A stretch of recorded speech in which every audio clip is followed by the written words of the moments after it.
Bear with me, ladies and gentlemen. It's been a while since I've done the live stream version of Warbound Radio. This is still your boy, the man, the myth, the legend, the Buckshot Samurai with the no. Oh, God, it's been that long. I am sorry. I apologize. It is my water. Yep, I am not ready. Stop using the force. Force is failing. Hang tight while I go get my water.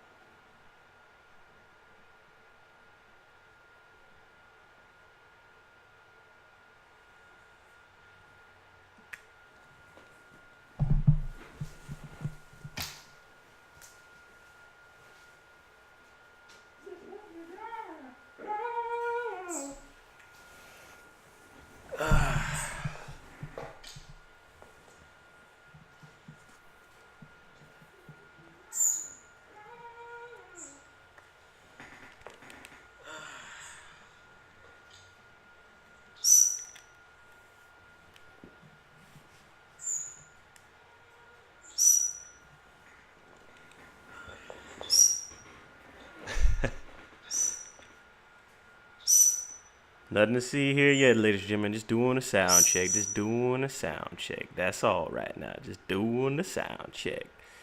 Let me see. Get this dashboard set up.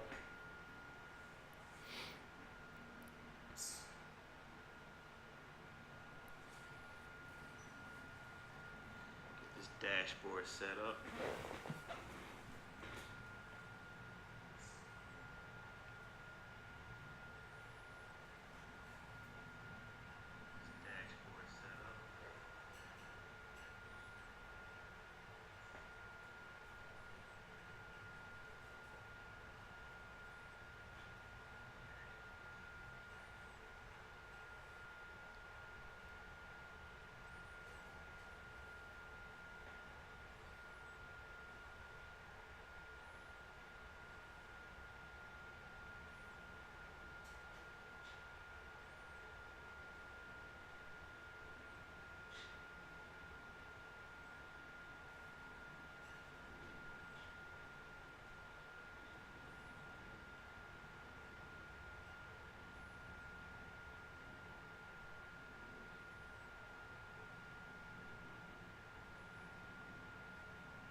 All right, so if you haven't been here for a while, there's been a lot of up, down, downs going on in my life, so to speak. You got cheat codes. Sometimes you don't have cheat codes. But all in all, trying to get things back together as far as making sure that I can get Warbound Radio back up and running, due to the fact that Warbound Radio is something that has always kept me entertained, is something that has always kept me focused, and it's something that has always been fun. If you do not remember, and I know it has been quite a long time since I have put my voice out there in the air, on the internet, in your ears, and in your minds.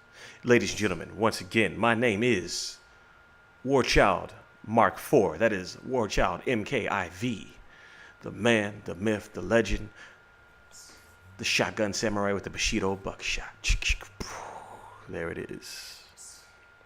God, it feels good when you get it right. But when you jack it up, it makes you look bad. Just throwing this out there, though. Stay tuned for tomorrow.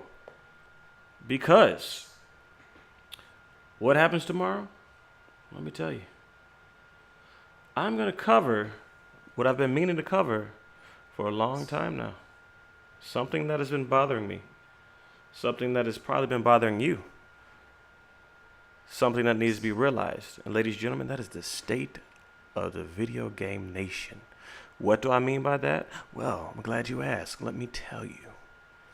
The state of video games as we know it right now, granted with the release of Mortal Kombat 11 and the release of The Division 2, granted, I mean, I've heard that they've had issues with that latest patch, but we're not gonna count that right now. Ladies and gentlemen, if you would please, the state of the video game nation is on shaky ground.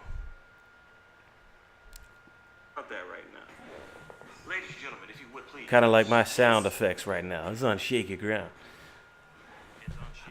I say it's on shaky ground because it feels like lately these companies, big name, AAA production companies, have been putting out games that are really not really inappropriate. I mean, there's obviously no boobs or anything. Well, okay, there may be boobs, but still, just when I say inappropriate, I mean for the amount of money they spend and the amount of time we have to wait, it's inappropriate for us to have to wait on a finished product that is actually worth our time. For example, if you haven't noticed Anthem, where have you been? If you haven't noticed it, good on you. Because that game, oh my God. That game was tearing up PlayStations. I don't know if Xbox was affected. It was tearing up PlayStations.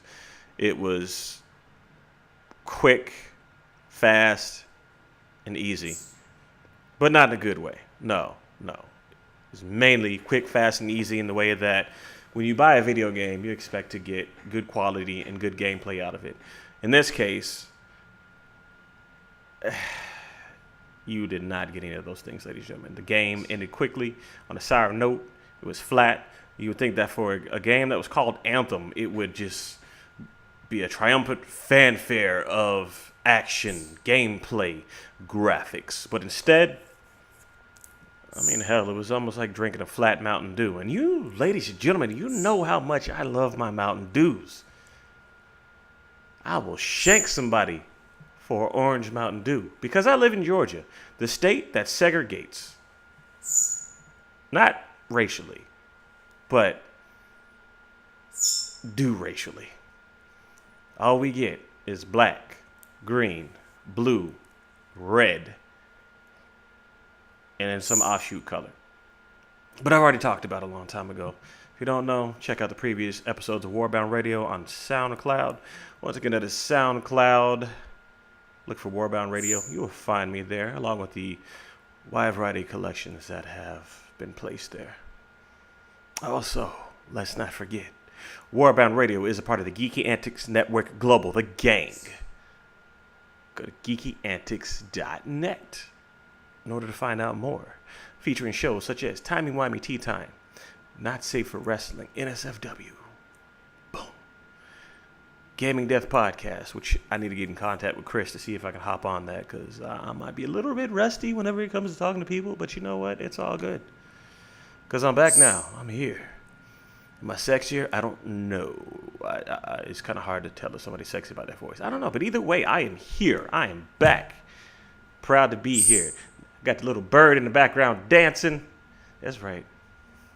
I wish y'all could see this. This bird is just chilling. He's bouncing his head. I'm bird sitting for somebody, and it's been awesome. Aside from the fact that it ripped my shirt. But you know what? It's cool. It was a flimsy shirt anyway. Other than that, it's kind of cool having a bird on his shoulder. But I need to get back to my point. I'm fading off. I apologize. It's about as flat as a 10-day-old Mountain Dew that's had the top ripped off, left to the side. Somebody came back, remember the top, slapped that sucker right back on there, and tried to put it in the refrigerator to get some taste back. The bird is agreeing with me because he's nodding in unison. Yes, that's horrible. That's what the game is like. If you've ever tasted that, you know that is nothing good, ladies and gentlemen. Just like this game is nothing good. And everybody had high expectations for this game. 6 years in the making. Do you know what that means when somebody comes up and says, this has been 6 years in the making?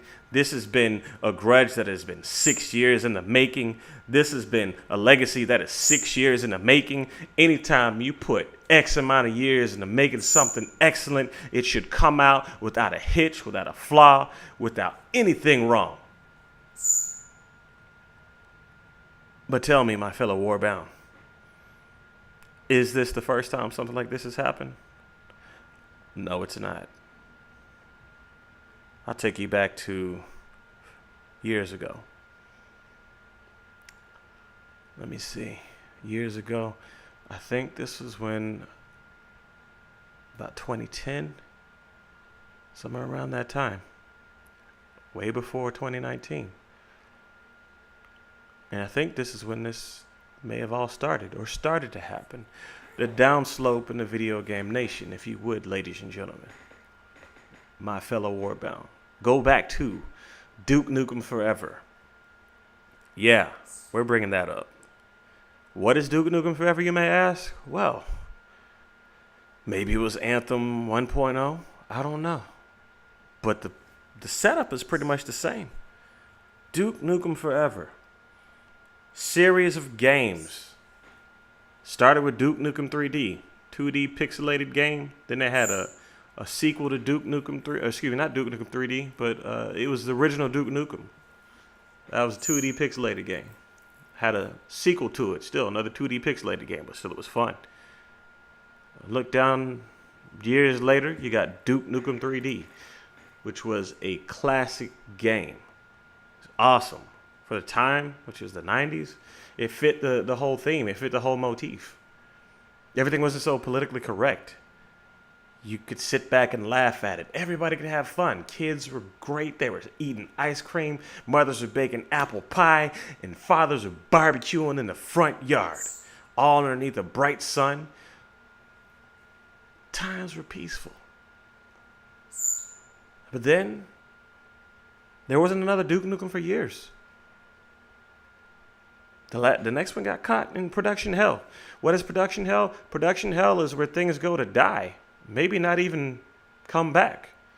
It's limbo, ladies and gentlemen. One of the 9 rings.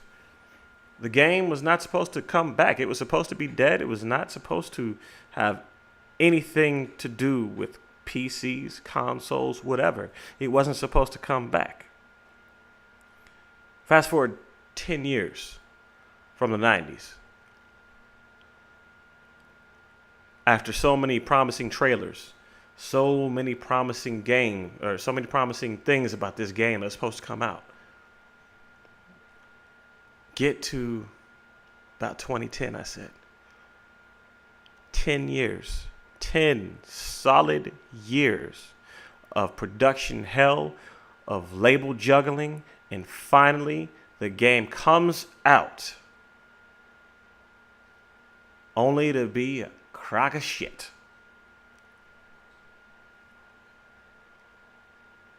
And you know your boy ended up buying the special edition with the dice and poker chips. I think there's a card in there. I don't know. It wasn't worth what I paid. It was not. And I'm noticing that lately. Well, it's always been there, but I'm noticing it a whole lot more lately. Why am I going to end up paying $70+ for something that isn't guaranteed to be great? You got to forgive me. I come from an era of getting demos for something that you're allowed to test out before the final release. Demos back then did a lot. They helped you to make or break a game. It helped you decide whether you're going to spend your money on this or not. But there's not that many demos lately. All it is overhyped trailers. That's why E3 right now is kind of a joke in my opinion. They're advertising E3 tickets on Facebook.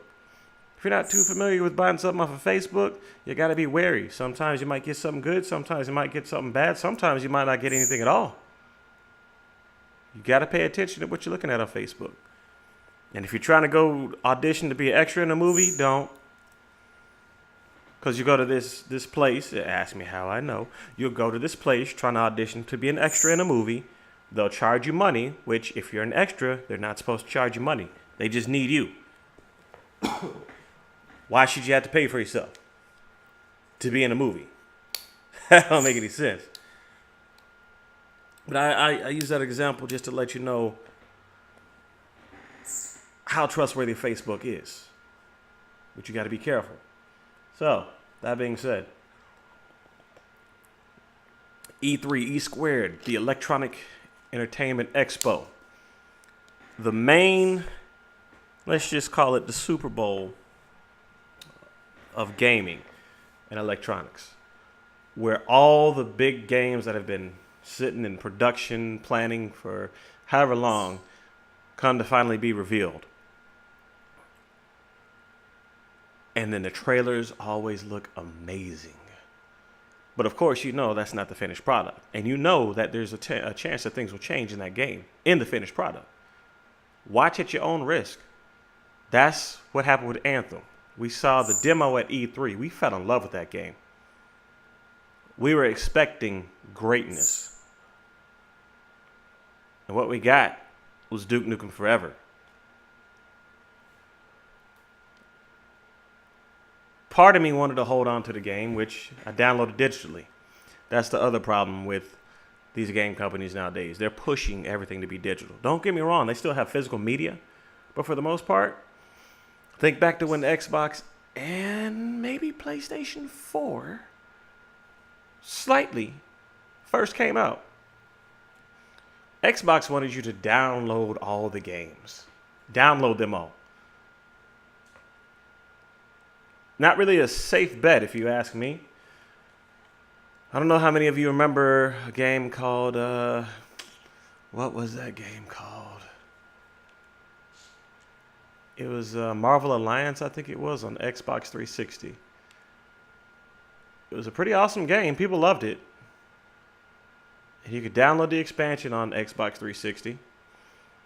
But once Disney acquired Marvel, there was a couple of licensing issues.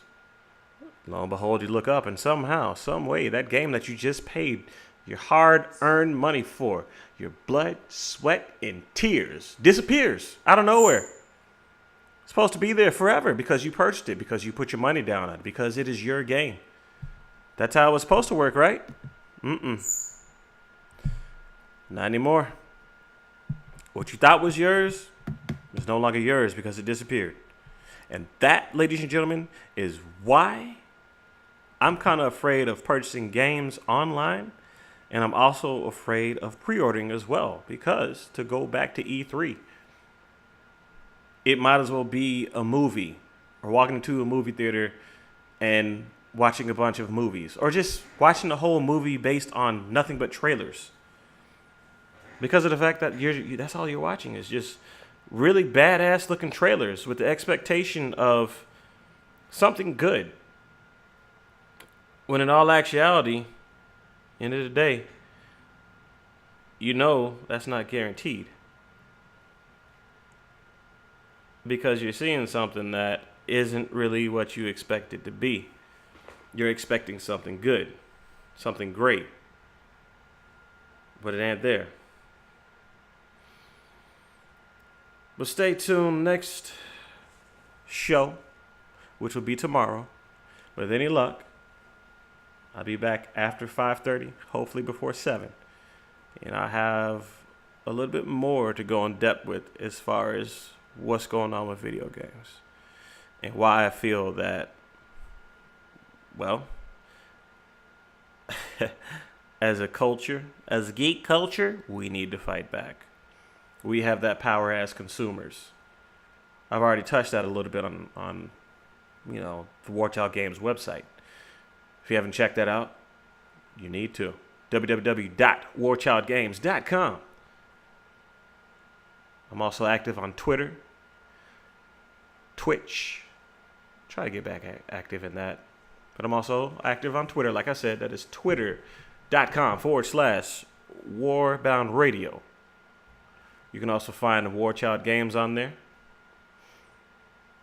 It's also on Facebook as well. Check out my personal gaming page, Warchild MK4, the number 4 on Facebook. Or just go to Warchild Games on Facebook. You'll find me there. Even Warbound Radio Show, on Facebook as well. That's all I got to talk about right now, ladies and gentlemen. It's been real. I do appreciate it. Thank you very much for taking your time to listen to me. I know it has been a long time since you heard my voice, and hopefully I did not take up too much of your time. But until next time, always remember, war is never silent.